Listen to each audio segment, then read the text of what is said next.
Hello and welcome back to another episode of Who's This Guy, the only show on YouTube with a 4.8 star review average on TripAdvisor. Don't look it up, just trust me. On today's episode, we've got a problem, my friends. Picture this. A game company releases a new game in a long-running series and suddenly the previous entries are nowhere to be seen. They're just gone. You can't buy them, you can't download them, nada. Even worse, the new release is pretty shitty. It doesn't contain the charm or the heart or the general level of quality of the previous games in the series. Not Forza. Yeah, that has all the problems I'm talking about. One of the main games I compared it to was the original Project Cars back from 2015. Project Cars was awesome. Now it sucks. Let me explain. Rolls the clips.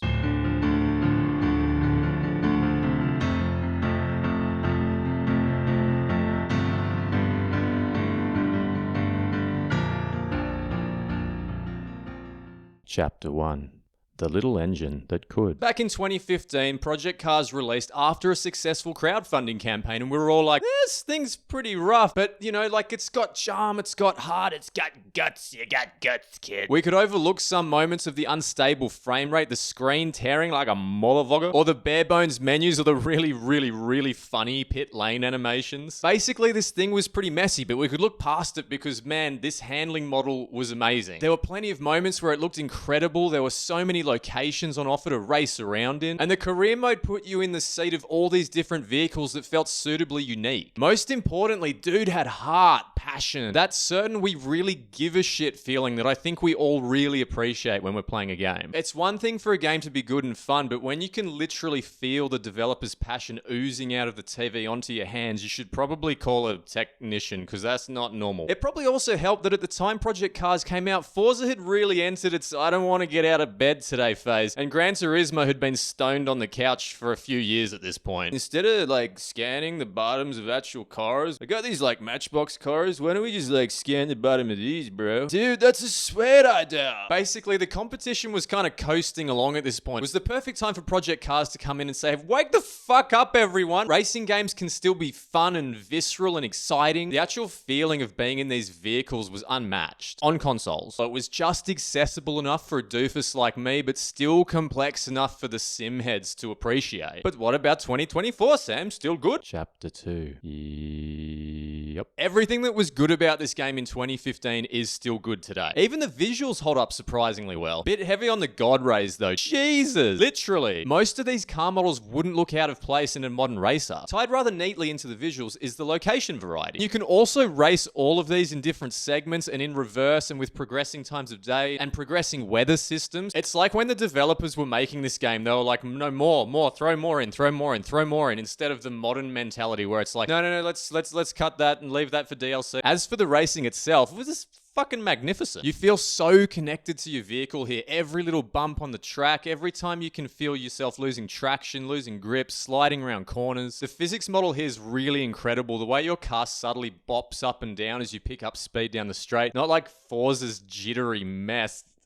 This shit just feels visceral and scary, especially in the karts. Man, I don't think I've ever experienced a better sense of speed than being in helmet cam driving one of these things. And this is coming from a guy that worships at the Burnout altar pretty fucking hard. Oh, speaking of the karts, I'm surprised they allowed me to progress to the touring stage. I think I might have killed this guy and this guy. This guy was lucky to escape. This guy might have also died. Definitely killed this guy in pit lane. Anyway, let's not make this about me. The point is, these cars feel amazing to race. It's such a subtle, nuanced driving model that it allows you to learn and become better. As much as I love Gran Turismo 7 and even modern Forza with its failings, it still has a really good driving model underneath it. I just don't think anything on consoles has come close to matching this yet. Chapter 3. So why are you cranky, Sam? Well, the problem is this. You can't play Project Cars 1 anymore. Not unless you already own a digital copy or a disc copy anyway. The only Project Cars game you can officially buy now is Project Cars 3, and that game is... We'll get back to that in a sec. Anyway, back in 2017, I bought Project Cars on my PlayStation 4 Professional for 17 Australian dollary dues. Now 7 years down the track, I booted up my PlayStation 4 and was greeted with this system error message. Oh, fuck. I tried rebooting, I tried rebuilding the database, I did several factory resets. None of these worked and I thought, oh, bugger, well, I'll just have to go download Project Cars on my PlayStation 5. No bueno. I can see the purchase right here. Aside from this little thing here saying I bought it, the system's like, I never heard no Project Cars. There's no way to get this thing downloaded. Yeah, I could have sorted out a disc copy on eBay, eBay, but I paid my 17 Australian dollar dues for it. I want to be able to play it. Anyway, somehow miraculously, my PlayStation 4 eventually just kind of came back to life, and I was able to play Project Cars. But this got me thinking a lot about digital rights, that massive bit of text at the start of every game that none of us reads, and we just accept, hey, like, even though you've bought this game, you don't own it, and we can do whatever the fuck we want with it. It becomes even more aggravating when the only Project Cars game you can play now is Project Cars 3, because Christ. Chapter 4. What the hell is this? All you really need to know about Project Cars 3 is it's the polar opposite of Project Cars 1 in all the ways that that game was good. Project Cars 3 is bad. Where you felt connected and grounded in your vehicle in Project Cars 1, Project Cars 3 feels floaty and disconnected and flat. I don't know if this is fundamentally the same driving model and they've just tweaked the shit out of it, but it sure feels different in a bad way. The term that kept coming to mind to me as I was playing through Project Cars 3 was unengaging. You need a good podcast going as you go round on these laps. Project Cars 1 felt nothing like that. It was so engaging. If the driving in your driving game is boring, it doesn't matter what else is in there. It's over. But we're not done here. These menus. This looks like a goddamn phone game. Everything about this UI is awful, actually. The font, the layout. Ugh. I know the menus in the first game are super basic, but I'll take basic over this nightmare. Oh, and they got rid of the driving line in this game and replaced it with these little markers that aren't dynamic. They don't adapt to your driving. All I really wanted from Project Cars 3 was for it to be like Project Cars 1, but with updated visuals, which I think is a pretty reasonable expectation given the passage of time and progression of technology. But instead, what we get is a worse handling model, floatier, shittier physics, and visuals that are definitely a bump up resolution-wise, but are somehow uglier. I'll definitely take the first game's super basic rain effects over this. It's like a JPEG mist cloud, and there's like ugly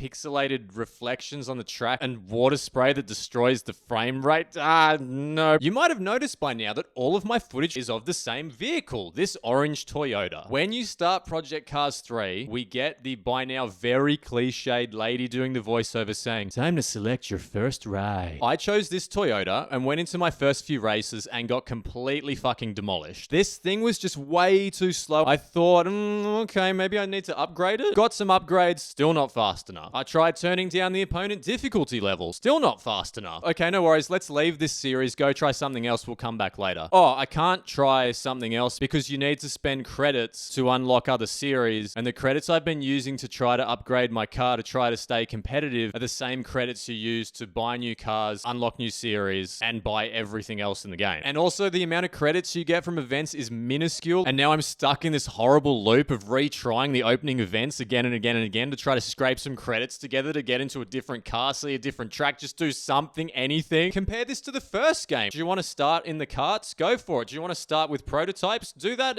We don't care. Project Cars 1 feels generous. It really wants to wrap its arms around you and give a big fun cuddle. Project Cars 3 feels like it wants to punch you in the face, like it has no respect for you. It wants to waste your time. It wants to frustrate you. Now, you might be saying to yourself, chill out, Sam. Don't worry. We've still got Project Cars 1 and 2. It's all good if Project Cars 3 is shit. But let's put ourselves in the shoes of someone who's completely new to this series. They've heard good things about Project Cars generally, so they jump online, search Project Cars, and go, oh, you can't get 1 or 2 anymore. That's a bummer. Oh, well, 3's available. I'll pick up that. I'm sure it's just as good. Yeah.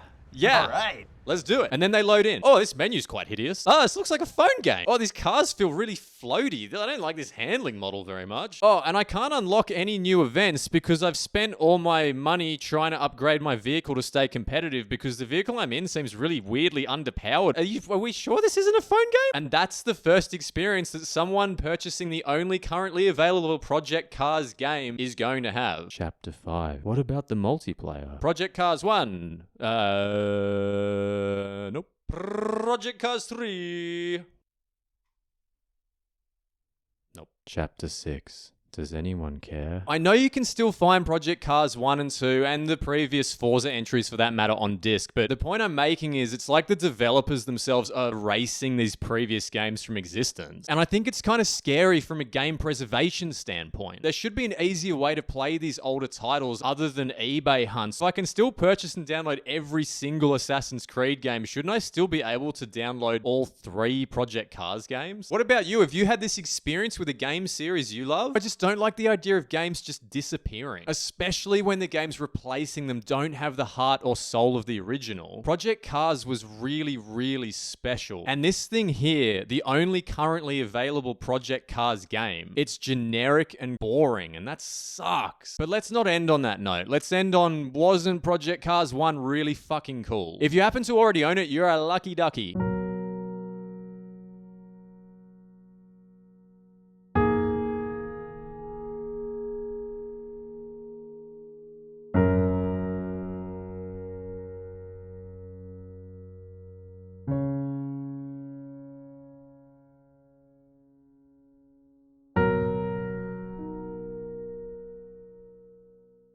Thanks for watching my video, everyone. I really do appreciate it. Let me know below if there's anything you'd like me to complain about or praise or just be a general weirdo on camera about. Oh, and if you've enjoyed this video, chances are that you'll enjoy this one as well, so check it out. My name's Sam, thanks again, and I'll see you next time.